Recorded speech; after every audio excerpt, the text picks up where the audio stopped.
गुटखा माफियांची झोप उडवणारा निर्णय. तुकाराम मुंढेंच्या नव्या आदेशाने खळबळ. एफडीएचे अहिल्यानगरच्या एसपींना महत्त्वाचे पत्र.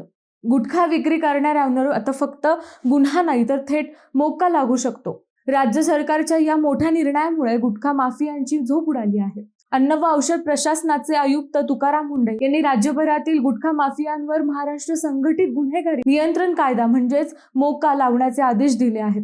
या आदेशाची अंमलबजावणी अहिल्यानगर जिल्ह्यात सुरू झाली असून आदेशाची प्रत जिल्हा पोलीस अधीक्षक मुमक्का सुदर्शन यांना देण्यात आली आहे. आता गुटखा वाहतूक, साठवणूक, वितरण आणि विक्रीशी संबंधित जुन्या गुन्ह्यांचा अभ्यास केला जाणार आहे. ज्या आरोपींवर मागील 10 वर्षात एकापेक्षा अधिक दोषारोप पत्रे दाखल आहेत आणि जे संघटित टोळीच्या माध्यमातून आर्थिक फायद्यासाठी गुन्हे करत असल्याचे आढळते, त्यांच्यावर मोक्का अंतर्गत कारवाईचा प्रस्ताव तयार केला जाईल.